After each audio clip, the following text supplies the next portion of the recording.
காவிரி ஆற்றின் குறுக்கே புதிய அணை கட்டும் கர்நாடக அரசின் முயற்சி தமிழகத்தின் விவசாயம் மற்றும் சுற்றுச்சூழலுக்கு பெரும் அச்சுறுத்தலாக உருவெடுத்துள்ளது. கர்நாடகாவில் ஏற்கனவே உள்ள கிருஷ்ணராஜசாகர், கபினி, ஹேமாவதி, ஹாரங்கி ஆகிய அணைகளில் 114.57 TMC தண்ணீர் மட்டுமே தேக்க முடியும். இந்த நிலையில் மேகதாதுவில் கூடுதலாக 67 TMC கொள்ளளவில் புதிய அணை கட்ட கர்நாடகா திட்டமிட்டுள்ளது.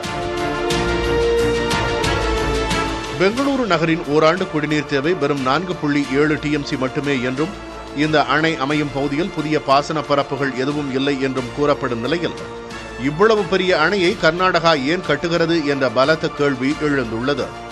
தமிழக எல்லையான வெலிகுண்டுலுவிலிருந்து வெறும் 10 கிலோமீட்டர் தொலைவுக்குள் இந்த அணை அமைய உள்ளது. ஏற்கனவே உச்சநீதிமன்றம் உத்தரவிட்ட தண்ணீரை வழங்க கர்நாடகா மறுத்து வரும் சூழலில் இந்த அணை கட்டப்பட்டால் தமிழகத்திற்கு தடையின்றி கிடைக்க வேண்டிய உபரி நீரும் முற்றிலுமாக தடுக்கப்படும். இதன் காரணமாக காவிரி படுகை மாவட்டங்களான தஞ்சாவூர், திருவாரூர், நாகப்பட்டினம் உள்ளிட்ட பகுதிகளில் விவசாயம் முற்றிலும் அழியும் அபாயம் ஏற்பட்டுள்ளது. மேலும் சென்னை, திருச்சி, சேலம் உள்ளிட்ட பல மாவட்டங்களின் முக்கிய குடிநீர் ஆதாரமாக காவிரி விளங்குவதால் கோடை காலங்களில் கடுமையான குடிநீர் பற்றாக்குறை ஏற்படும். தமிழ்நாட்டில் 5 கோடிக்கும் அதிகமான மக்கள் காவிரி நீரை நம்பி உள்ளனர்.